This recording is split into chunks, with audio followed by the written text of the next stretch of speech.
नमस्कार, आप सभी का स्वागत डीडी न्यूज पर। आपके साथ मैं हूं मुकुल शर्मा। आप देख रहे हैं नया सवेरा। जी हां, एक नए दिन की शुरुआत और ऐसे में इस दिन की बड़ी तमाम कौन सी खबरें हैं उनसे आपको रूबरू कराएंगे। और इसके लिए सबसे पहले आइए जल्दी से नजर डाल लेते हैं हेडलाइंस पर। रूस से तेल आयात करने के मामले में भारत का अमेरिका और यूरोपीय संघ को जवाब। आलोचना करने वाले देश खुद कर रहे हैं रूस से व्यापार। भारत को निशाना बनाना अनुचित और तर्कहीन।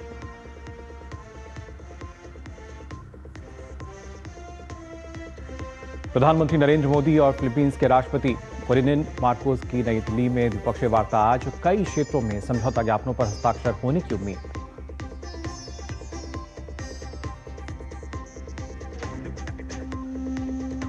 आज होगी एनडीए संसदीय दल की बैठक। ऑपरेशन सिंदूर के बाद और मौजूदा मानसून सत्र में पहली बार जुटेंगे एनडीए के सांसद।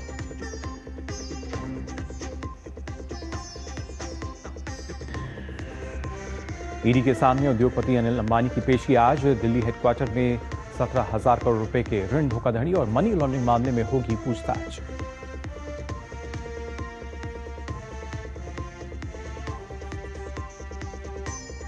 और जेएमएम के संरक्षक शिबू सोरेन का अंतिम संस्कार आज। पैतृक गांव नेमरा में दी जाएगी अंतिम विदाई। झारखंड में 3 दिन का राजकीय शोक।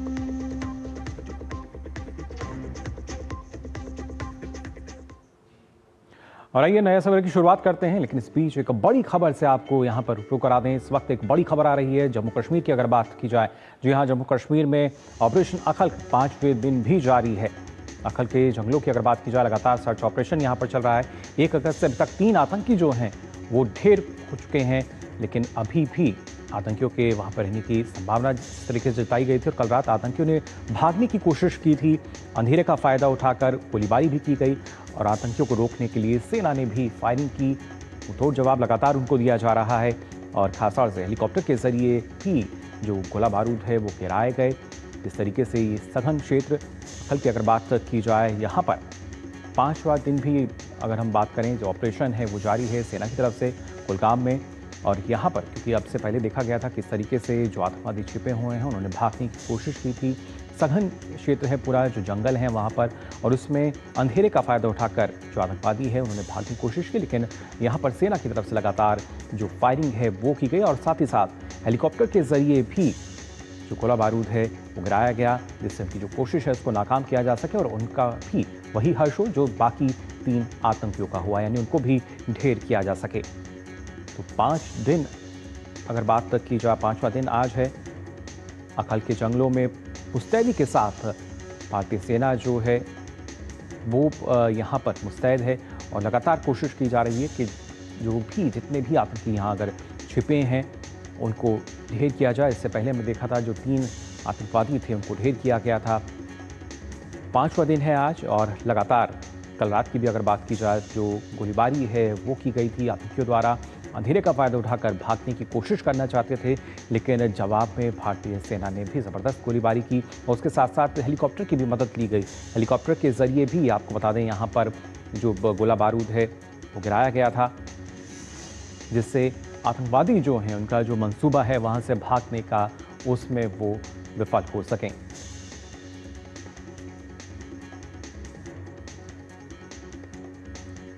और इसके साथ ही आपको बता दें इस वक्त की एक और बड़ी खबर कर्नाटका से आ रही है। जी हाँ, कर्नाटका से इस वक्त की बड़ी खबर आपको बता रहे हैं, जहां पर राज्य के सभी 4 सड़क परिवहन निगम जो हैं वो हड़ताल पर हैं। खासतौर से अगर बात की जाए कि एसआरटीसी, बीएमटीसी, एनडब्ल्यूकेआरटीसी और केकेआरटीसी 4 परिवहन निगम जिसके कर्मचारी हड़ताल पर आज हैं और उसकी वजह से जो आम जनता है उनको लगातार यहाँ पर मुसीबतों का सामना करना पड़ रहा है। राज्य में पूरी तरीके से यातायात व्यवस्था जो है वो चरमरा चुकी है।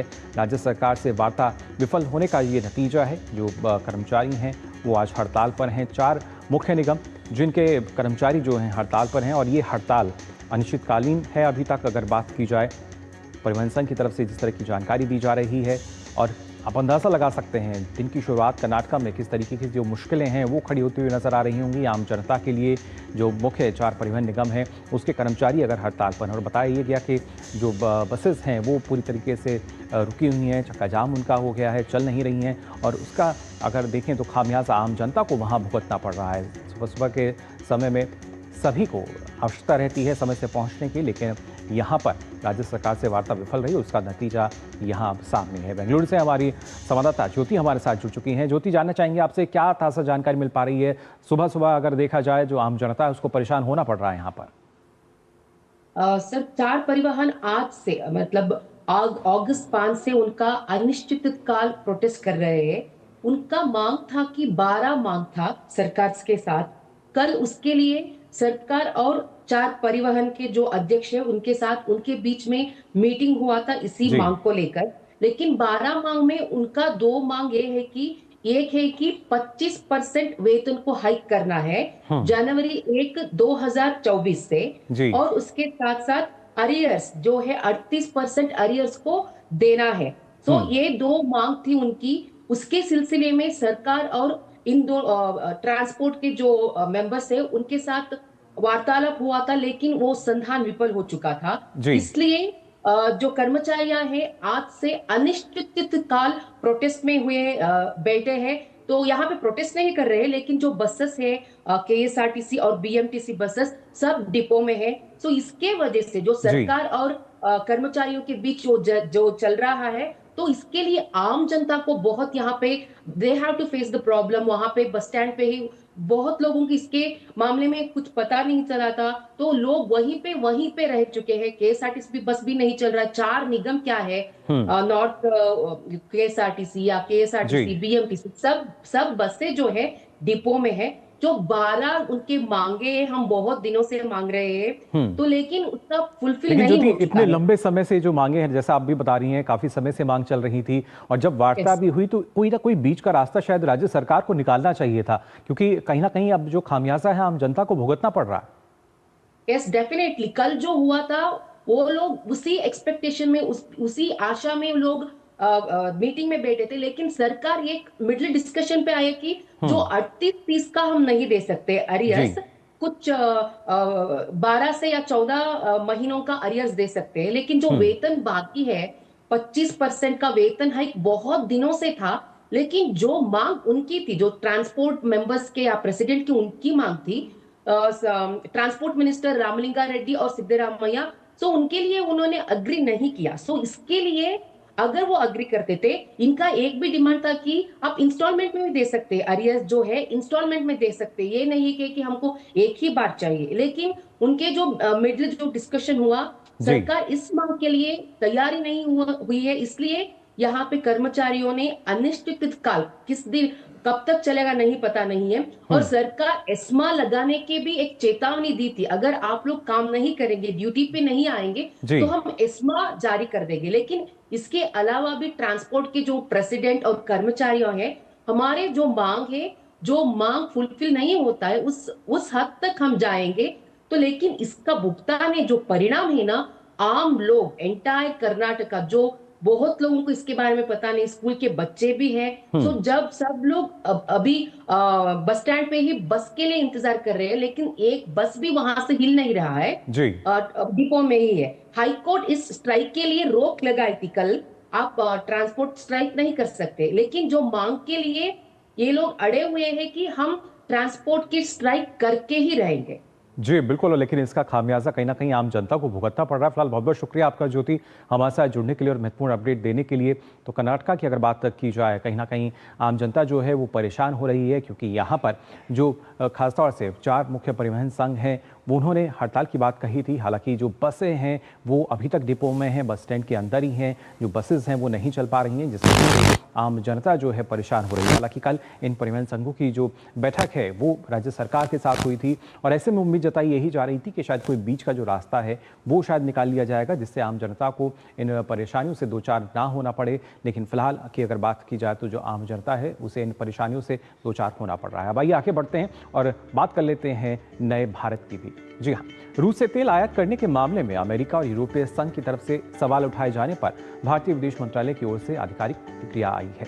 प्रवक्ता रणधीर जायसवाल ने सोशल मीडिया एक्स पर एक पोस्ट जारी किया है, जिसमें कहा गया है कि यूक्रेन संघर्ष शुरू होने के बाद से रूस से तेल आयात करने के मुद्दे पर अमेरिका और यूरोपीय संघ की तरफ से भारत को निशाना बनाया गया। वास्तव में भारत ने रूस से तेल इसलिए आयात शुरू किया क्योंकि संघर्ष के बाद पारंपरिक सप्लाई यूरोप की ओर मोड़ दी गई थी। उस समय अमेरिका ने खुद भारत को ऐसे आयात के लिए प्रोत्साहित किया था, ताकि दुनिया के तेल बाजार की स्थिरता मजबूत बनी रह सके। रणधीर जायसवाल ने साथ ही लिखा है कि भारत अपने उपभोक्ताओं के लिए सस्ती और स्थिर ऊर्जा मुहैया कराने के लिए आयात करता है।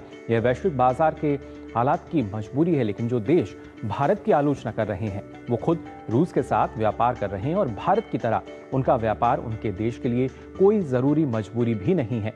साथ ही उन्होंने आगे लिखा है कि 2024 में यूरोपीय संघ का रूस के साथ वस्तुओं का द्विपक्षीय व्यापार 67.5 अरब यूरो था।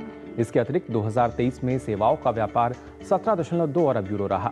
यह उस वर्ष या उसके बाद रूस के साथ भारत के कुल व्यापार से काफी ज्यादा है। 2024 में यूरोपीय एलएनजी का आयात रिकॉर्ड 16.5 मिलियन टन तक पहुंच गया, जो 2022 के 15.21 मिलियन टन के पिछले रिकॉर्ड को पार कर गया। यूरोप रूस व्यापार में न केवल ऊर्जा बल्कि उर्वरक, खनन उत्पाद, रसायन, लोहा और इस्पात, मशीनरी और परिवहन उपकरण भी शामिल हैं। जहां तक संयुक्त राज्य अमेरिका का सवाल है, वह अपने परमाणु उद्योग के लिए रूस के यूरेनियम हेक्साफ्लोराइड, अपने इलेक्ट्रिक वाहन उद्योग के लिए पैलेडियम उर्वरकों के साथ साथ रसायनों का भी आयात जारी रखे हुए है। इस दृष्टि से भारत को निशाना बनाना अनुचित और अविवेकपूर्ण है। किसी भी बड़ी अर्थव्यवस्था की तरह भारत अपने राष्ट्रीय हितों और आर्थिक सुरक्षा की रक्षा के लिए सभी आवश्यक उपाय करेगा। तो विदेश मंत्रालय की तरफ से जो बयान है वो जारी किया गया है कि आखिर किस तरीके से भारत को निशाना बनाया जा रहा है, जबकि कई ऐसे देश जो कि भारत को निशाना बना रहे हैं लेकिन खुद लगातार उसी कारोबार में जुड़े हुए हैं। और आइए अब आगे बढ़ते हैं, बात कर लेते हैं भारत फिलीपींस के रिश्तों को लेकर भी। जी हाँ, अगर खासतौर से बात की जाए, फिलीपींस के राष्ट्रपति फर्डिनेंड रोमुल्डस मार्कोस जूनियर भारत की 5 दिवसीय राजकीय यात्रा पर हैं। इस यात्रा का उद्देश्य भारत फिलीपींस संबंधों को और मजबूत करना है। कल उनकी भारत के विदेश मंत्री डॉक्टर एस जयशंकर से मुलाकात भी हुई। आज प्रधानमंत्री नरेंद्र मोदी के साथ उनकी द्विपक्षीय वार्ता होगी। वे राष्ट्रपति द्रौपदी मुर्मू से भी मुलाकात करेंगे। इस यात्रा से रणनीतिक और रक्षा सहयोग खासकर समुद्री क्षेत्र में और मजबूत होने की उम्मीद है। खास बात यह है कि फिलीपींस भारत की ब्रह्मोस सुपरसोनिक क्रूज मिसाइल प्रणाली खरीदने वाला पहला विदेशी देश है। इस यात्रा के दौरान समुद्री सुरक्षा पर केंद्रित रक्षा सहयोग को बढ़ाने के लिए समझौते की भी उम्मीद जताई जा रही है।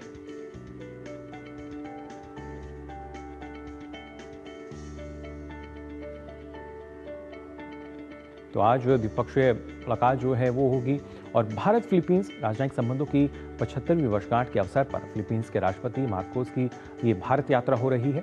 ये यात्रा दोनों देशों के द्विपक्षीय सहयोग को और बढ़ाने और आपसी हित के क्षेत्रीय और अंतर्राष्ट्रीय मुद्दों पर बातचीत करने का एक अवसर भी है। भारत और फिलीपींस के बीच राजनयिक संबंध नवंबर 1949 में स्थापित हुए थे। तब से दोनों देशों ने व्यापार और निवेश, रक्षा और सुरक्षा, समुद्री सहयोग, कृषि, स्वास्थ्य सेवा, फार्मास्यूटिकल्स और डिजिटल तकनीकों सहित कई क्षेत्रों में एक मजबूत साझेदारी विकसित की है। दोनों देश क्षेत्रीय स्तर पर भी मजबूत रूप से जुड़े हुए हैं, जिसमें आसियान के साथ भारत की व्यापक रणनीतिक साझेदारी भी शामिल है। फिलीपींस के साथ भारत के संबंध देश की एक्ट ईस्ट नीति का भी हिस्सा है। फिलीपींस के राष्ट्रपति मार्कोस के भारत दौरे से इन संबंधों के और प्रगाढ़ होने की उम्मीद जताई जा रही है। तो काफी पुराने भारत फिलीपींस के संबंध दोनों देशों के बीच अगर बात की जाए 1949 से ये संबंध स्थापित हैं और इन संबंधों की 75वीं वर्षगांठ के अवसर पर भारत दौरे पर हैं फिलीपींस के राष्ट्रपति मार्कोस। दोनों देशों के द्विपक्षीय सहयोग और बढ़ाने का अवसर माना जा रहा है। इस मुलाकात को आपसी हित के क्षेत्रीय और अंतर्राष्ट्रीय मुद्दों पर भी इस दौरान जाहिर तौर पर बातचीत की जाएगी। सबसे पहले भी दोनों देश इस पर बातचीत करते आए हैं। क्षेत्रीय स्तर पर भी मजबूत रूप से दोनों देश जो हैं वो जुड़े हुए हैं एक दूसरे से अलग अलग क्षेत्रों को लेकर, और खासतौर से आसियान देशों में शामिल दोनों हैं। अगर हम बात करते हैं भारत फिलीपींस की, कि किस तरीके से दोनों देश अलग अलग जो मंच हैं उन पर भी मिलते हैं और भारत की एक्ट ईस्ट नीति के तहत जो संबंध हैं और भी प्रगाढ़ होते हुए यहाँ नजर आते हैं। और फिलहाल नया सवेरा में हम यहाँ रुक रहे हैं एक छोटे से ब्रेक के लिए। जल्द लौटते हैं, आप बने रहिए डीडी न्यूज पर। दम आलू कैसे बनाए और दाल तड़का भी और मशरूम मसाला भी। बिना MDH मसालों के टेस्टी खाना कैसे बनेगा? MDH दम आलू, दाल तड़का और मशरूम मसाला। MDH से खाना हर बार मजेदार। मस्त है, सरस है। उड़ी बाबा। MDH सदा आपको नए स्वाद देने के लिए प्रतिबद्ध है। MDH मेरी पसंद। मेरी पसंद। मेरी पसंद। मेरी पसंद। हमारी पसंद। हम सबकी पसंद। मजबूत देश का मजबूत सरिया हो गया स्टील। फिर ये डुगडुगी गई कहाँ? पापा के साथ साथ सारे सपने भी चले गए और अपने बच्चों के सपनों के साथ ऐसा कुछ नहीं होना। वो कैसे? पहले से लाइफ इंश्योरेंस का टर्म प्लान ले रखा है। बड़े भैया, सपनों को रखो सुरक्षित टर्म प्लान के साथ। सबसे पहले लाइफ इंश्योरेंस। ब्रेक के बाद आप सभी का एक बार फिर स्वागत नया सवेरा में। उस बीच आपको बता दें एक और बड़ी खबर आ रही है राजधानी दिल्ली से। जो यहाँ इस वक्त की बड़ी खबर आपको बता रहे हैं राजधानी दिल्ली से, जहां पर एक कोशिश जो थी वो नाकाम हुई है। दरअसल लाल किले में जबरन घुसने की कोशिश यहां पर की जा रही थी, जिसको दिल्ली पुलिस ने नाकाम किया है। 5 अवैध बांग्लादेशी नागरिकों को फिलहाल गिरफ्तार कर लिया गया है। इस पूरे मामले में दिल्ली का लाल किला, जहां पर जबरन घुसने की कोशिश की जा रही थी, और ये सभी 5 जो अवैध बांग्लादेशी, इनकी उम्र 20 से 25 साल के आसपास बताई जा रही है। पुलिस के अनुसार गिरफ्तार किए गए सभी जो व्यक्ति हैं मजदूरी का काम करते हैं, और इनके पास से बांग्लादेशी जो दस्तावेज हैं वो बरामद हुए हैं। फिलहाल दिल्ली पुलिस ने जो जांच है वो शुरू कर दी है। पूछताछ इनसे की जा रही है ताकि इनकी जो मंशा थी वो पता लगाई जा सके, आखिर किस वजह से लाल किले में जबरन घुसने की ये कोशिश कर रहे थे। इसके साथ साथ ये पूरा मामला ना सिर्फ अवैध प्रवासियों बल्कि देश की सुरक्षा से भी जुड़ा हुआ, जिसके लिए लगातार अब पुलिस जो है वो इनसे पूछताछ कर रही है। तो इस वक्त की बड़ी खबर राजधानी दिल्ली से, जहाँ पे ना सिर्फ 5 अवैध बांग्लादेशी जो हैं उनको पकड़ा गया है, बल्कि लाल किले में घुसने की जबरन कोशिश की जा रही थी। फिलहाल हमारे संवाददाता मुकेश शुक्ला हमारे साथ जुड़ चुके हैं। मुकेश, क्या कुछ ताज़ा जानकारी मिल पा रही है इस पूरे मामले में?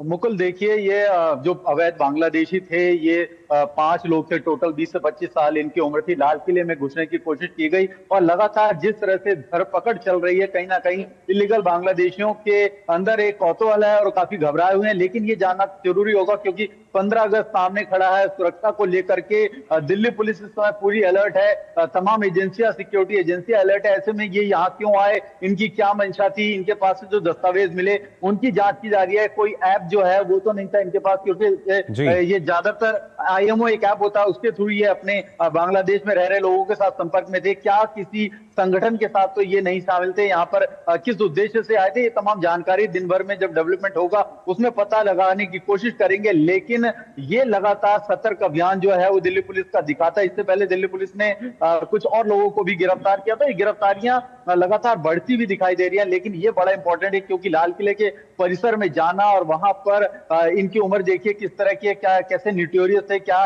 इनकी मंशा थी, ये तमाम चीजें वो जानने की कोशिश करेंगे। इससे पहले क्राइम ब्रांच ने भी कुछ लोगों को गिरफ्तार किया था। कुछ ऐसे संदिग्ध लोगों की भी दिल्ली से गिरफ्तारी की गई थी। अहमदाबाद पुलिस की मदद से गिरफ्तारी की गई थी।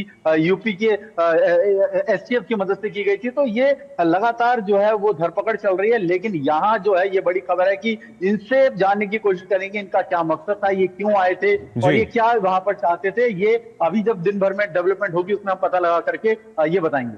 जी बिल्कुल मुकेश, फिलहाल बहुत बहुत शुक्रिया आपका हमारे साथ जुड़ने के लिए, महत्वपूर्ण अपडेट देने के लिए। तो लगातार दिल्ली पुलिस जो है वो इनसे पूछताछ अब कर रही है, क्योंकि जो मामला है ना सिर्फ अवैध प्रवासियों का बल्कि देश की सुरक्षा से भी जुड़ा हुआ है। जैसा हमारे संवाददाता ने बताया, जो 15 अगस्त है, अब उसके मद्देनजर भी अगर देखा जाए लाल किले में आखिर क्यों जबरन घुसने की कोशिश की जा रही थी, और साथ ही साथ अगर बात की जाए कि आखिर क्या वजह थी, तमाम जो वजह है, जो मंशा थी उनकी, उसको पता लगाया जाएगा। आइए आगे बढ़ते हैं और बात करते हैं मानसून सत्र को लेकर।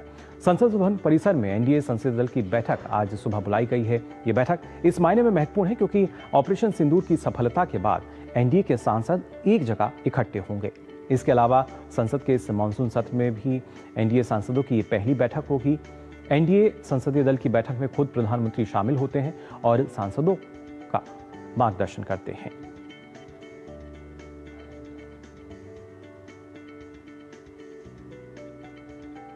और साथ ही संसद के मानसून सत्र की अगर बात की जाए, आज 12वां दिन है और ऐसे में लोकसभा में आज 4 विधेयक चर्चा और पारित किए जाने के लिए सूचीबद्ध हैं। लोकसभा में गोवा राज्य विधानसभा के निर्वाचन क्षेत्रों में अनुसूचित जनजातियों के प्रतिनिधित्व का समायोजन विधेयक, वाणिज्य पोत परिवहन विधेयक, राष्ट्रीय खेल शासन विधेयक और राष्ट्रीय डोपिंग रोधी संशोधन विधेयक चर्चा और पारित किए जाने के लिए आज पेश होंगे। इसके साथ साथ अगर बात की जाए ना सिर्फ लोकसभा बल्कि राज्यसभा की भी अगर बात करें तो आपको बता दें राज्यसभा में आज एक विधेयक समुद्र द्वारा माल वहन विधेयक 2025 चर्चा के लिए सूचीबद्ध है। अगर खासतौर से उच्च सदन की हम बात करें तो उच्च सदन में गृह मंत्रालय की ओर से मणिपुर में राष्ट्रपति शासन को 6 महीने के लिए बढ़ाने के लिए एक वैधानिक प्रस्ताव पारित किए जाने के लिए पेश किया जाएगा। वित्त मंत्रालय की ओर से सीमा शुल्क टैरिफ अधिनियम 1975 की दूसरी अनुसूची में संशोधन का प्रस्ताव पेश किया जाएगा। अहम विधायी कार्यों के साथ साथ दोनों सदनों में प्रश्नकाल के दौरान अलग अलग मंत्रालयों से अहम प्रश्न पूछे जाएंगे।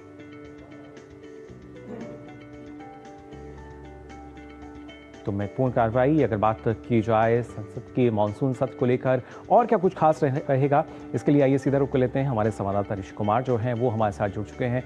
ऋषि, जानना चाहेंगे आपसे 12वें दिन की अगर बात की जाए किस तरीके से काफ़ी महत्वपूर्ण रहने वाला है, ना सिर्फ लोकसभा राज्यसभा बल्कि इसके साथ साथ अगर हम देखें क्योंकि जो एनडीए के सांसद हैं उनकी आज बैठक भी होनी है, कितना महत्वपूर्ण दिन आज हम मान सकते हैं इस सत्र का? देखिए मुकुल, जहाँ तक आज के संसद की कार्यवाही की बात करें तो मुझे लगता है काफ़ी महत्वपूर्ण दिवस है, क्योंकि एक तो हम देख रहे हैं कि लगातार गतिरोध दोनों सदनों में दिखाई दे रहा है और इस गतिरोध के चलते जो सरकार का जो कामकाज है वो बहुत ज़्यादा प्रभावित हो चुका है। तमाम विधेयक अभी सदन में पेश किए जा चुके हैं और कंसिडरेशन और पासिंग के लिए रोज़ उनको सूचीबद्ध किया जाता है, लेकिन वो न तो उन पर चर्चा हो पाती है, न ही वो पारित हो पाते हैं जी। जिस तरीके से सूत्र बता रहे हैं कि सरकार अब इस मामले को काफ़ी गंभीरता से देख रही है। उसका कहना है कि समय का जो बर्बादी हो रही है अब इसे रोकना ही होगा और इस मामले में उसने विधायी कार्यों को आगे बढ़ाने की भी रणनीति बनाई है।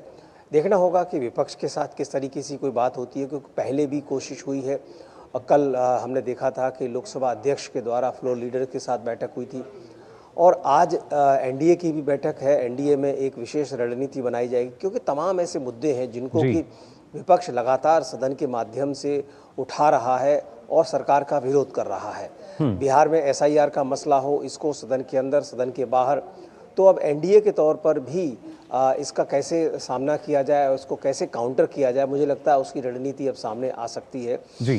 साथ ही साथ विपक्ष ने भी आज काफ़ी कोशिश करेंगे कि वो एसआईआर के मुद्दे पर उनका आज तमाम धरना प्रदर्शन तो है ही, साथ ही साथ 1 मार्च की भी खबरें आ रही हैं कि हो सकता है वो संसद से लेकर बाहर निकलकर कुछ मार्च करे और इस मार्च में वो चुनाव आयोग के खिलाफ प्रदर्शन करें। हालांकि सरकार ने साफ कहा है कि किसी भी संवैधानिक संस्था के खिलाफ इस तरीके के प्रदर्शन वो देश हित में नहीं है और विपक्ष को इस पर गंभीरता से विचार करना चाहिए कि वो किस राजनीति को आगे बढ़ाना चाहता है। चूँकि ये मसला सुप्रीम कोर्ट में भी गया, सुप्रीम कोर्ट ने भी एसआईआर के मसले पर इस पर मोहर लगाई कि चुनाव आयोग नियमों के अनुरूप, संविधान के अनुरूप काम कर रहा है और जो भी एक दूसरे शिकायतें हैं उनको दूर करने में उनकी कोशिश होनी चाहिए। और आयोग से भी उन्होंने कहा कि आप पूरी पारदर्शिता के साथ इस बात का ख्याल रखें कि मतदाताओं को जोड़ना और मतदाताओं को बूथ तक ले जाना एक प्राथमिकता होनी चाहिए। और इसी वजह से चुनाव आयोग भी हमेशा से कहता रहा है कि कोई भी मतदाता ना छूटे। तो पूरी की पूरी जो कवायद है इसको लेकर मुझे लगता है विपक्ष की आज तमाम रणनीति है, उनकी प्रेस कॉन्फ्रेंस है नेता प्रतिपक्ष की, वो क्या कहते हैं, तो आज काफ़ी मुझे लगता है गहमा गहमी रहने वाला दिन हो सकता है जी। बिल्कुल ऋषि, इसके साथ साथ जिन विधेयक पर आज चर्चा की बात बताई गई है जो कि सूचीबद्ध हैं, उनकी अगर बात की जाए वो कितने महत्वपूर्ण? देखिए 2 बेहद महत्वपूर्ण विधेयक, जिस तरीके से एंटी डोपिंग बिल है और दूसरा स्पोर्ट्स बिल है, इसको लेकर काफ़ी कौतूहल है और लोग इसका इंतज़ार कर रहे हैं, ख़ास तौर से स्पोर्ट्स बिल को लेकर, क्योंकि इस बिल के बाद भारत में जो खेल प्रतिस्पर्धाओं का जो माहौल है वो बहुत ज़्यादा सकारात्मक होगा और इसमें जो ट्राइब्यूनल के माध्यम से जो नियमितकरण होगा और जो स्पोर्ट्स पर्सन हैं उनके लिए तमाम सहूलतें बढ़ जाएंगी और एक ट्रांसपेरेंसी भी आएगी। तो इससे खेल के लिए जो माहौल है वो उसमें बढ़ोतरी होगी और देश का जो तमाम अंतर्राष्ट्रीय प्रतिस्पर्धाओं में हमारे खिलाड़ी भाग लेते हैं उसके लिए उन्हें काफ़ी सहूलत होगी। तो एक ये जो विधेयक है काफ़ी महत्वपूर्ण है। गोवा से संबंधित जो अनुसूचित जनजाति का विधेयक काफ़ी दिनों से हम देख रहे हैं, 2 सप्ताह से लगातार सूचीबद्ध किया जा रहा है तो इस तरीके से इन विधेयकों पर चर्चा हो और उसके बाद पारित हो, ये सरकार की कोशिश है। लेकिन अगर ऐसा नहीं हो पाता है, चर्चा नहीं हो पाती है, तब देखना होगा कि क्या सरकार इन विधेयकों को आगे बढ़ाती है। जी बिल्कुल, यही देखना होगा किस तरीके से सदन की कार्रवाई जो है आज वो चलती है। फिलहाल बहुत बहुत शुक्रिया आपका ऋषि हमारे साथ जुड़ने के लिए।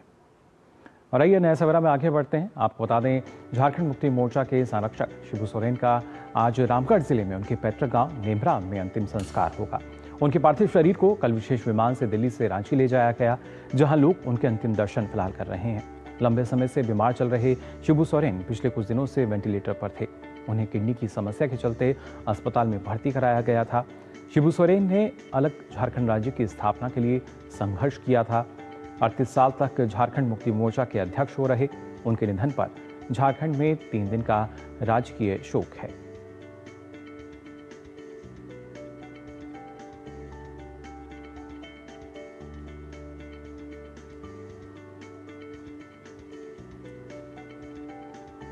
शिबू सोरेन को आज अंतिम विदाई दी जाएगी उनके पैतृक गांव नेमरा में,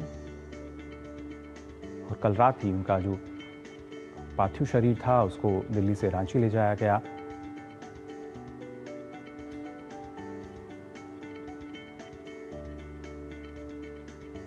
और आइए अब आगे बढ़ते हैं, बात कर लेते हैं आखिर कैसे अनिल अंबानी की जो मुश्किलें हैं वो बढ़ती हुई नजर आ रही हैं। दरअसल प्रवर्तन निदेशालय के सामने उद्योगपति अनिल अंबानी की आज पेशी होगी। दिल्ली हेडक्वार्टर में 17,000 करोड़ रुपए से ऋण धोखाधड़ी और मनी लॉन्ड्रिंग मामले में पूछताछ की जाएगी। जांच एजेंसी ने बैंकों के प्रबंधन को पत्र भेजकर अनिल अंबानी ग्रुप को दिए गए लोन की पूरी जानकारी मांगी है। ये लोन बाद में गैर निष्पादित परिसंपत्ति बन गए। जानकारी के अनुसार अगर बैंक के जवाब संतोषजनक नहीं हुए तो बैंकर्स को पूछताछ के लिए बुलाया भी जा सकता है। इससे पहले ईडी ने अनिल अंबानी के खिलाफ लुकआउट सर्कुलर जारी किया था। आपको बता दें कि ये मामला Reliance housing finance, Reliance communication और रिलायंस कमर्शियल फाइनेंस को दिए गए लोन से जुड़ा है। इसके अलावा ईडी ने अनिल अंबानी की रिलायंस ग्रुप से जुड़ी 50 कंपनियों और 25 लोगों के खिलाफ मनी लॉन्ड्रिंग रोकथाम कानूनी के तहत मुंबई में 35 ठिकानों पर तलाशी भी ली थी। 24 जुलाई से जो छापेमारी की कार्रवाई है वो शुरू हुई थी और इसके दौरान 50 कंपनियों के 35 ठिकानों पर छापेमारी की गई। 25 अन्य लोग जो कि इन कंपनियों से जुड़े हुए हैं उनसे लगातार पूछताछ हुई। 3 दिन तक की छापेमारी चली और आज इनकी पेशी है अनिल अंबानी की। पूरी तरीके से अगर देखा जाए, क्योंकि ये पूरा मामला किस तरीके से जो इतना भारी रकम ऋण की दी गई, क्या उसकी कहानी थी, और इस पर और जानकारी लेंगे। हमारे संवाददाता नीरज सिंह फिलहाल हमारे साथ जुड़ चुके हैं। नीरज, अगर देखा जाए कहीं ना कहीं अनिल अंबानी की जो मुश्किलें हैं वो फिलहाल कम होती नजर नहीं आ रही हैं। अलग अलग कंपनियों पे छापेमारी की बात की जाए, 25 लोगों से पहले पूछताछ की गई और उसके साथ साथ अगर अब देखा जाए, क्योंकि जिस तरीके से पहले भी 35 ठिकानों पर तलाशी ली गई, आज क्या माना जाए, क्या कुछ जो पूछताछ का केंद्र है वो रह सकता है? देखिए, बिल्कुल अनिल अंबानी 11 बजे के आसपास जो ईडी ऑफिस है दिल्ली में वहाँ पर पहुँचेंगे और जो जानकारी हमें मिल रही है उसके अनुसार अनिल अंबानी मुंबई से दिल्ली के लिए जो रवाना है वो हो चुके हैं। अब 11 बजे ईडी इनसे कई सारे सवालों की पूछताछ करेगी। इनकी 3 कंपनियां हैं, एक तो होम फाइनेंस है, इसके अलावा कमर्शियल फाइनेंस है और एक कम्युनिकेशन है। इन 3 कंपनियों ने देश भर की 1 दर्जन से ज़्यादा बैंकों से 17,000 करोड़ रुपए की जो रकम है वो एक तरीके से लोन के रूप में ली थी और बाद में वो पूरी की पूरी रकम एनपीए में चलेगी। एनपीए में मतलब जाने का मतलब ये है कि अब उसकी वापसी संदिग्ध है। इससे पहले भी आप देखें कि यस बैंक से 3,000 करोड़ का जो लोन है वो अनिल अंबानी ने लिया था और उस लोन के एवज में एक बड़ी रकम जो बैंक के कर्मचारी थे उनको पे की गई थी। जी बिल्कुल। और नीरज, जिस तरीके से अपने हमारे जो दर्शक हैं उनको बता भी दे कि आज ये पेशी होनी है और इस पेशी के लिए जैसा आपने बताया जो अनिल अंबानी है वो मुंबई से फिलहाल रवाना भी हो चुके हैं। दिल्ली में करीब 11 बजे ये पेशी होगी, जहां पर महत्वपूर्ण सवाल जवाब जो हैं जाहिर तौर पर उनसे किए जाएंगे और पूरी तरीके से कोशिश होगी कि तमाम जानकारी जो है वो जुटाई जा सके। आखिर किस वजह से अलग अलग जो बैंक थे उनसे लोन लिए गए और जो मुख्य कंपनियां हैं, 3 मुख्य कंपनियां जिसके एवज में तमाम लोन्स जो है लिए गए थे, हालांकि बाद में निष्पादित हो गए, और किस तरीके से जो अलग अलग, क्योंकि बात ये भी बताई जा रही है कि जो अलग अलग बैंक्स हैं अगर आवश्यकता पड़ती है, ज़रूरत पड़ती है तो बैंकर्स को बुलाकर भी ईडी जो है पूछताछ कर सकता है। और ख़ासतौर से जो सवाल जवाब हैं वो फिलहाल आज अनिल अंबानी से होंगे, जैसा कि हमारे संवाददाता नीरज हमें यहाँ बता रहे थे। नीरज, क्योंकि जिस तरीके से अगर देखा जाए लगातार कोशिश हमने देखी है कि हम यहाँ एक नज़र आई है जो ईडी कर रहा था कि ना सिर्फ पहले अलग अलग जो ठिकाने थे, करीब 35 ऐसे स्थान थे शायद जहाँ पे हमने देखा कि तलाशी जो है वो ली गई, और उसके बाद क्या माना जाए, क्या कोई पुख्ता सबूत जो है, प्रमाण जो है वो ईडी के पास है और उसी वजह से आज दिल्ली हेडक्वार्टर में पेशी है? देखिए, बिल्कुल ईडी के पास है। और आपको मैं बताऊं कि सारथी विस्वाल एक कारोबारी हैं उड़ीसा के, उनको ईडी ने गिरफ्तार किया है। और जब गिरफ्तार किया है तो ये जानकारी निकलकर सामने आई थी कि सारथी विस्वाल ने अनिल अंबानी की कंपनी के लिए जो सौर ऊर्जा निगम है उसको एक फर्जी लेटर दिया था, एक तरीके से फर्जी गारंटी दी थी। और उसमें एसबीआई को जो मेल किया गया था उसका भी जिक्र किया गया था। जो एसबीआई का मेल है sbi.co.in है, लेकिन उस लेटर में जो एसबीआई के मेल का जिक्र किया था उसमें s-bi.co.in, यानी कि उस मेल को भी फर्जी तरीके का प्रयोग किया गया था और उनकी गिरफ्तारी की गई। चूंकि जो सौर ऊर्जा निगम का जो टेंडर है वो अनिल अंबानी की कंपनी को दिया गया था, इस लिहाज से ये गिरफ्तारी भी महत्वपूर्ण है। और अनिल अंबानी जब पूछताछ के लिए आएंगे तो सारथी विस्वाल के सामने आमने सामने बैठाकर ईडी है जो पूछताछ कर सकती है। और इनके ऊपर ये आरोप है कि अनिल अंबानी को जब ये टेंडर मिला था तो उसके एवज में सारथी विस्वाल को 5.5 करोड़ रुपए की जो रकम है वो रिलायंस की तरफ से दी गई थी, अनिल अंबानी की कंपनी की तरफ से दी गई थी। तो ये बताता है कि एक तरीके का गठजोड़ है। दूसरा, जब 17,000 करोड़ की जो संपत्ति एनपीए की गई तो बैंक के तमाम अधिकारियों से ये भी पूछताछ ईडी करेगी कि आखिर उन्होंने कदम क्या उठाया जब समय से लोन नहीं मिल रहा था। आप देखें कि जब लोन की 3 तरह की प्रक्रिया होती है कि जब आदमी लोन चुकाता नहीं है, एक तो डिफॉल्ट होता है, एक बिल्कुल डिफॉल्ट होता है, एक फ्रॉड होता है। डिफॉल्ट के मामले में कई बार ऐसा है कि परिस्थितियां होती हैं कि आदमी लोन नहीं दे पाता, जैसे कोरोना आ गया या कोई और वैश्विक अर्थव्यवस्था है उसको कोई संकट आ गया। बिल्कुल डिफॉल्ट की स्थिति वो होती है कि जानबूझ कर लोन नहीं चुकाना। और फ्रॉड की स्थिति वो होती है कि आप गलत तरीके के तमाम जो प्रयोग कर रहे हैं, गलत तरीके के लेटर इस्तेमाल कर रहे हैं, गलत तरीके की गारंटी दे रहे हैं।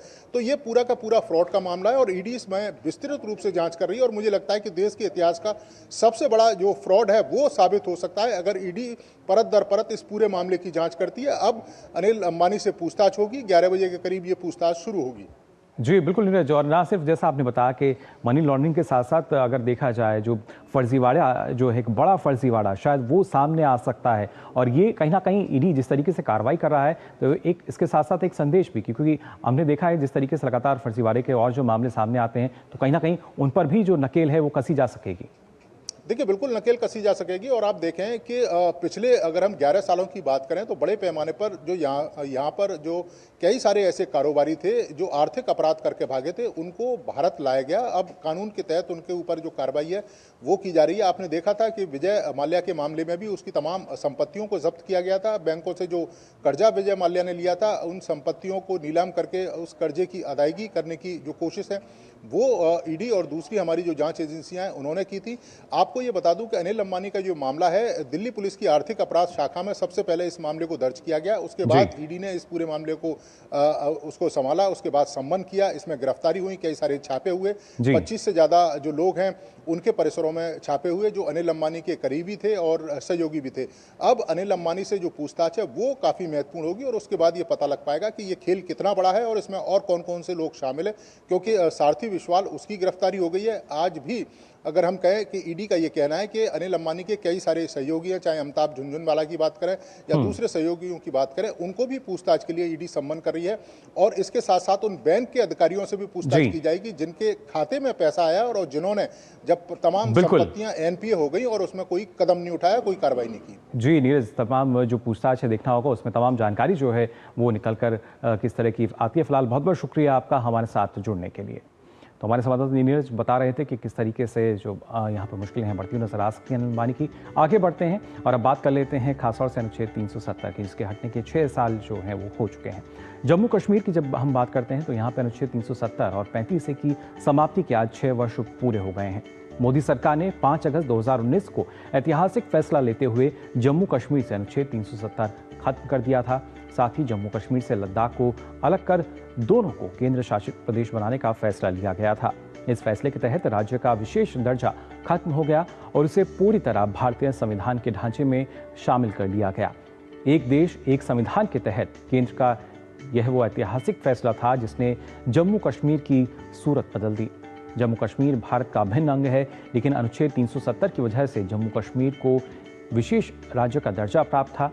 भारत का अभिन्न अंग होने के बावजूद जम्मू कश्मीर में भारत के कानून लागू नहीं होते थे। यहाँ देश का विधान लागू नहीं होने के साथ ही यहाँ का निशान भी अलग था। तो 6 साल पूरे हो चुके हैं अनुच्छेद 370 के हटने को लेकर।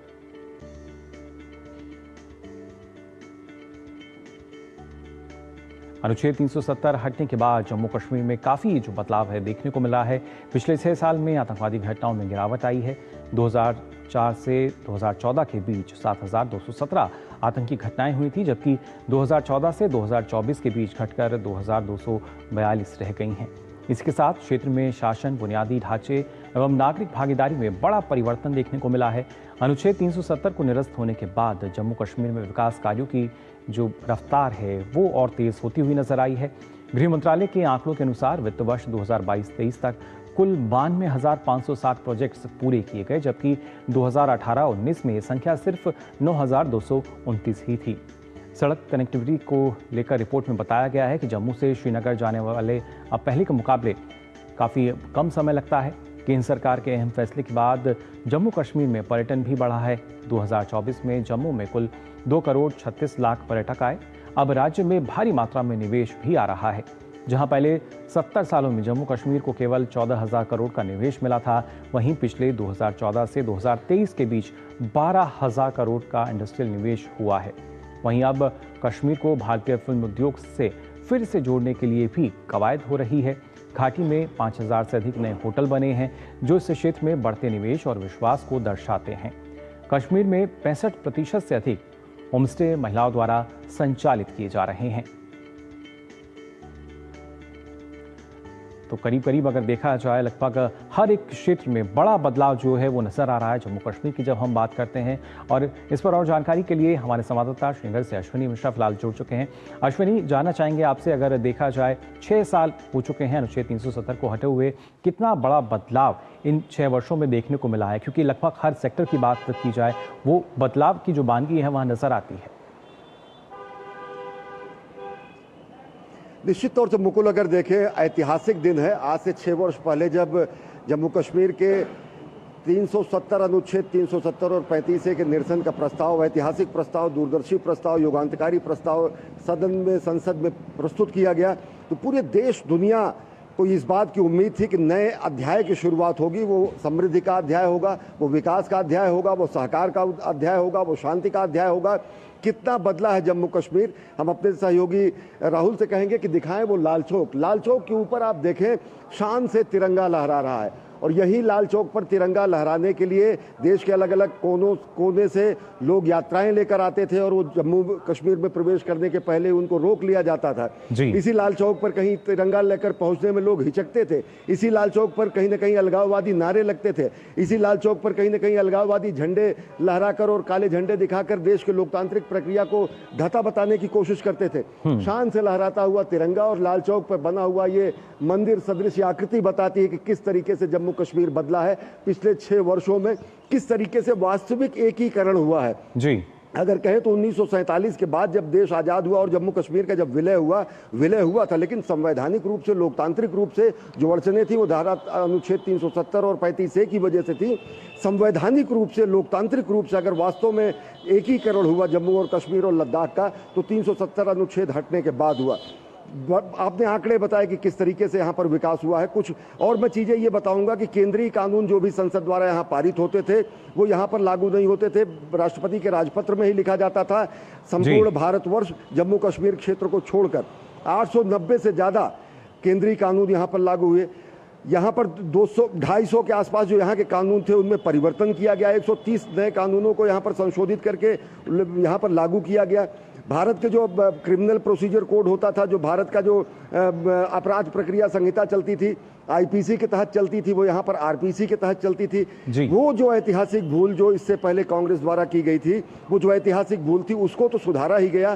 साथ ही साथ कश्मीरियत, जमहूरियत और इंसानियत के दायरे में आज जम्मू कश्मीर विकास के नए आयाम गढ़ रहा है। महिलाएं सशक्तिकरण के पथ पर अग्रसर हैं। जैसा कि आपने बताया 80,000 करोड़ से ज़्यादा निवेश हुआ है और निवेश के प्रस्ताव यहाँ पर मिले हैं। दुनिया के सबसे बड़ा रेल आर्क ब्रिज जो है उसका प्रधानमंत्री नरेंद्र मोदी ने उद्घाटन किया, और जो अटल जी की अभिलाषा थी कि जम्मू कश्मीर को श्रीनगर को देश के अन्य हिस्सों से जोड़ा जा सके, वो बिल्कुल अश्विनी, ना सिर्फ कनेक्टिविटी जो है लोकार्पण किया, हम कह सकते हैं ट्रेन या सिर्फ रोड कनेक्टिविटी नहीं है, बल्कि ये कनेक्टिविटी विकास की है, जिसकी बान की लगातार देखने को मिल रही है इन 6 वर्षों में। फिलहाल बहुत बहुत शुक्रिया आपका हमारे साथ जुड़ने के लिए। और आइए अब नया सवेरा में आगे बढ़ते हैं, बात कर लेते हैं खासतौर से मानसून को लेकर भी, और किस तरीके से जो बारिश की वजह से हालात बने हुए हैं अलग अलग राज्यों में। उत्तराखंड की अगर पहले बात की जाए तो आपको बता दें उत्तराखंड के 7 जिलों देहरादून, पौड़ी, टिहरी, नैनीताल, चंपावत, उधम सिंह नगर और बागेश्वर में भारी बारिश की चेतावनी जारी की गई है। मौसम विभाग ने इन जिलों में बारिश और बिजली कड़कने का येलो अलर्ट जारी किया है। वहीं खराब मौसम और भारी बारिश के मद्देनजर प्रशासन ने पिथौरागढ़, उधम सिंह नगर, टिहरी, बागेश्वर, चंपावत, नैनीताल, पौड़ी और देहरादून में कक्षा 12 तक के स्कूलों और आंगनबाड़ी केंद्रों में छुट्टी घोषित की है।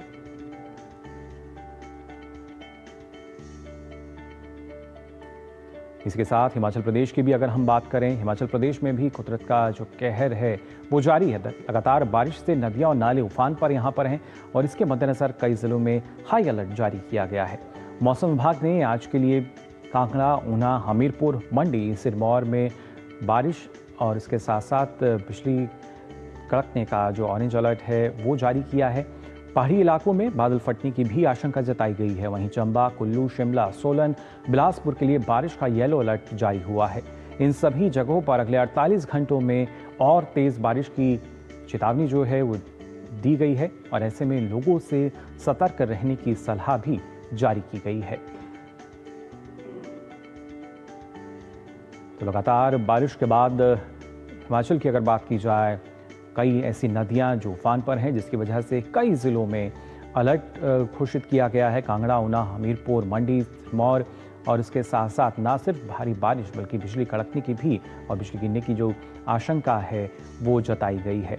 अगले 48 घंटे जहां पर जो ये तमाम ज़िले हैं इनमें भारी बारिश हो सकती है, तेज़ बारिश हो सकती है और उसकी वजह से जो नदियां हैं उनका जलस्तर और भी बढ़ने की संभावना, जिसकी वजह से कहीं ना कहीं आम जनता जो है उनको मुश्किलें हो सकती हैं और इसी वजह से लोगों को सतर्क रहने की सलाह दी गई है।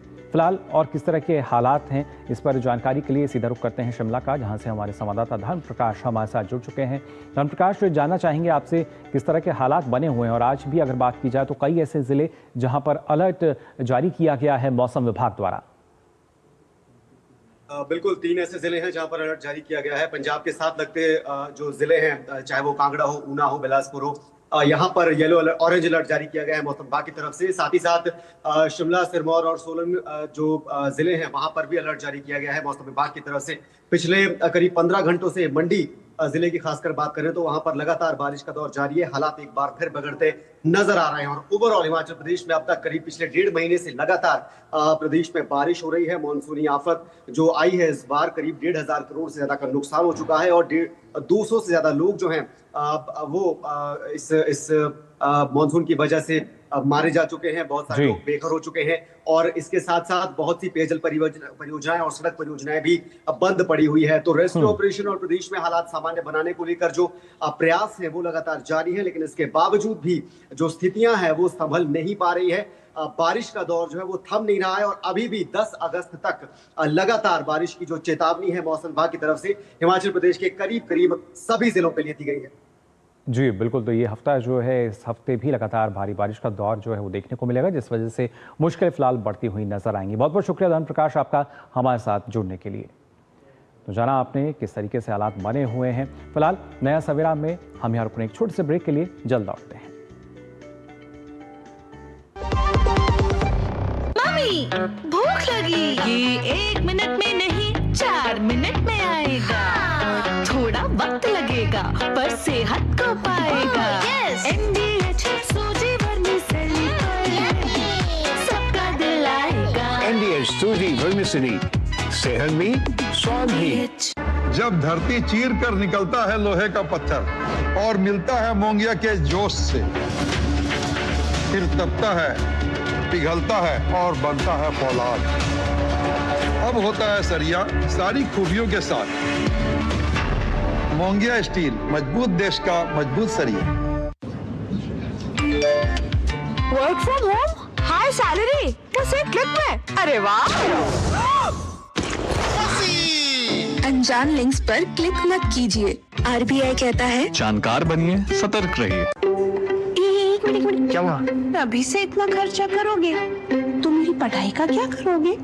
तुमने पहले ही लाइफ इंश्योरेंस का चाइल्ड प्लान सोच रखा है, इसके लिए। सपनों को रखो सुरक्षित चाइल्ड प्लान के साथ। सबसे पहले लाइफ इंश्योरेंस। ब्रेक के बाद आप सभी का एक बार फिर स्वागत। आप देख रहे हैं नया सवेरा और आइए आगे बढ़ते हैं। बारी है अखबारों की सुर्खियों की।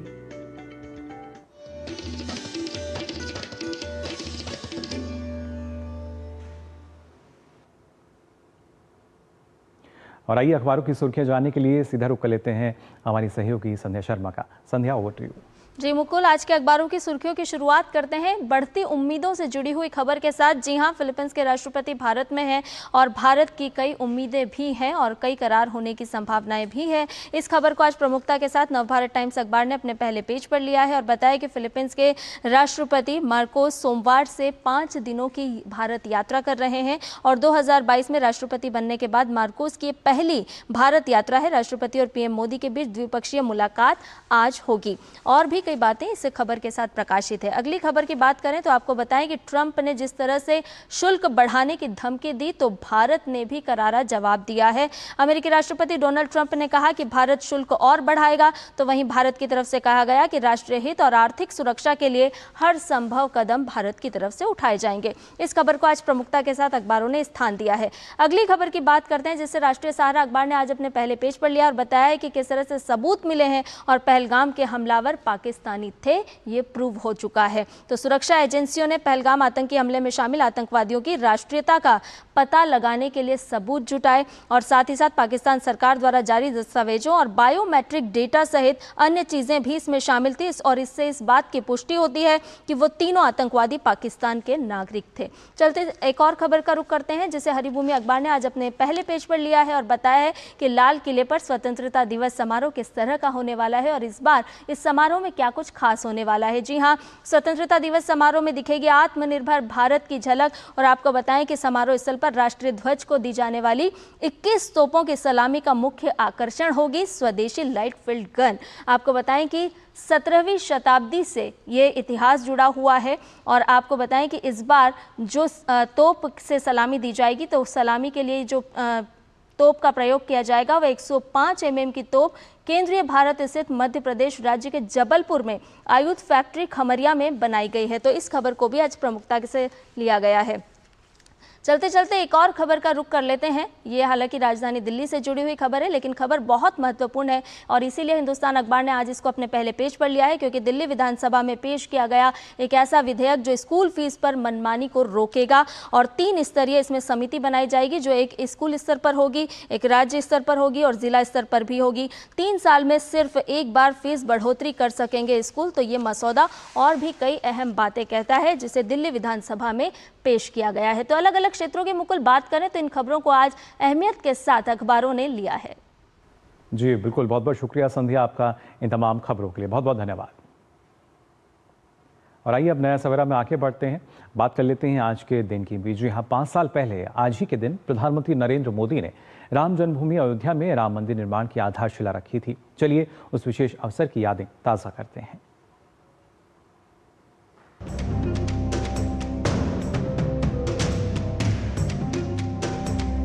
5 अगस्त 2020 अयोध्या, उत्तर प्रदेश।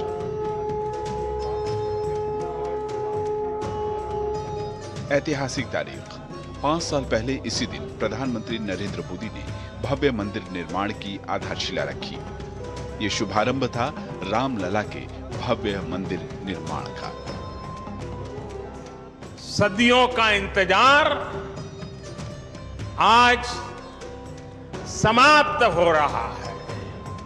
राम मंदिर के लिए कई सदियों तक कई पीढ़ियों ने अखंड अविरत एक निष्ठ प्रयास किया है। आज का ये दिन उसी तप, त्याग और संकल्प का प्रतीक है।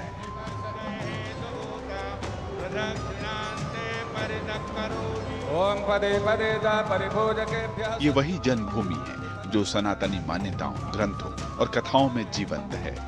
ये वही भूमि है जहाँ त्रेता युग में प्रभु श्री राम का जन्म हुआ था। चक्रवर्ती सम्राट राजा दशरथ और माता कौशल्या के घर सरयू तट के किनारे अवस्थित अयोध्या नगरी में त्रेता से लेकर 16वीं सदी तक प्रभु श्री राम और उनके प्रति आस्था रखने वालों का प्रमुख केंद्र बना रहा। लेकिन 1528 ईस्वी में मुगल बादशाह बाबर द्वारा जन्मभूमि पर मंदिर के स्थान पर मस्जिद का निर्माण करवाया गया। श्रद्धालुओं के बीच प्रभु श्री राम के प्रति आस्था तो बरकरार रही, लेकिन वो अपने आराध्य के पूजन अर्चन से वंचित रहने लगे।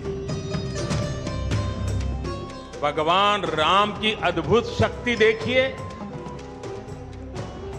इमारतें नष्ट हो गई, क्या कुछ नहीं हुआ? अस्तित्व मिटाने का हर कोई प्रयास हुआ, बहुत हुआ, लेकिन राम आज भी हमारे मन में बसे हैं, हमारी संस्कृति के आधार है। श्री राम भारत की मर्यादा है। श्री राम मर्यादा पुरुषोत्तम है। संघर्षों का दौर शुरू हुआ, गुलामी की सदियां भी बीतती रहीं। साल 1949 में कानूनी लड़ाई शुरू हुई, दशकों तक ये चलता रहा। साल 2019 में 9 नवंबर को उच्चतम न्यायालय की 5 सदस्यीय संवैधानिक पीठ ने जन्मभूमि का मालिकाना हक हिंदुओं को सौंप दिया। 500 साल का संघर्ष खत्म हुआ और 5 अगस्त 2020 इतिहास के पन्नों में दर्ज हो गई। प्रधानमंत्री नरेंद्र मोदी ने मंदिर निर्माण की आधारशिला रखी, तो वहीं 22 जनवरी 2024 को मंदिर का लोकार्पण भी किया।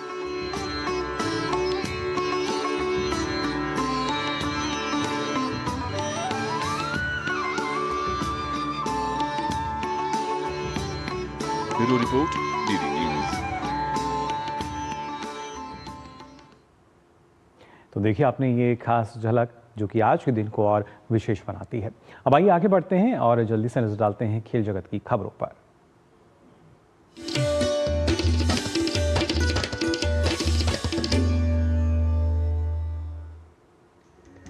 भारत ने इंग्लैंड को ओवल में खेले गए 5वें टेस्ट में 6 रन से हरा दिया। सिराज और प्रसिद्ध कृष्णा की शानदार गेंदबाजी के दम पर भारत ने रोमांचक जीत हासिल की। इसके साथ टीम ने 5 मैच की सीरीज भी 2-2 से बराबर कर ली। भारत के T20 कप्तान सूर्य कुमार यादव ने बेंगलुरु अपने पहले बल्लेबाजी सत्र में हिस्सा लिया। सूर्य कुमार यादव ने जुलाई के महीने में जर्मनी में स्पोर्ट्स हर्निया की सर्जरी करवाई थी। वेस्टइंडीज के Roston chase full member nation के पहले खिलाड़ी हैं जो पुरुषों के T20 इंटरनेशनल में रिटायर आउट हुए। वेस्टइंडीज और पाकिस्तान के बीच खेले गए T20 मैच में चेज लंबे शॉट नहीं लगा पा रहे थे, जिसके चलते उन्हें डगआउट में वापस बुला लिया गया।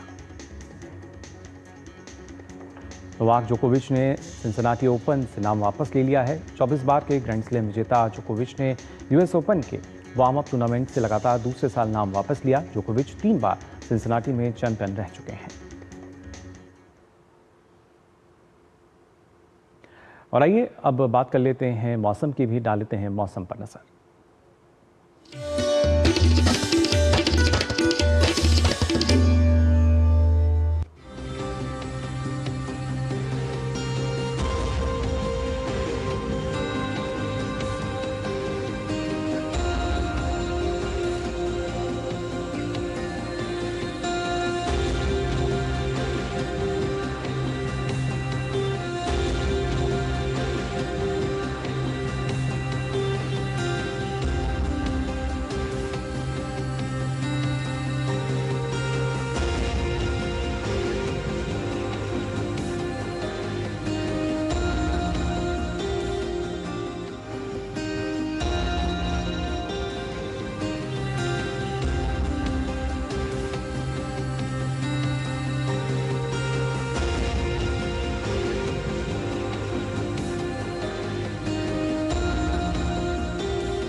फिलहाल के लिए नया सवेरा में बस इतना ही, लेकिन चलते चलते आपको ले चलते हैं राजस्थान की तीर्थ नगरी पुष्कर, जहां इन दिनों सावन का झूला महोत्सव मनाया जा रहा है।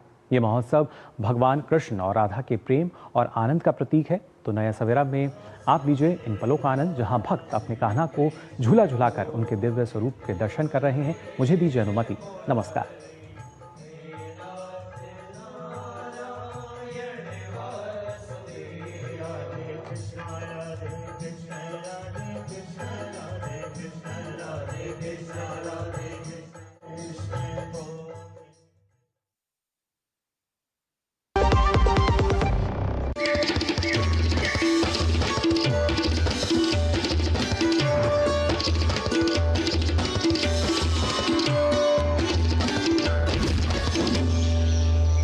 नया सवेरा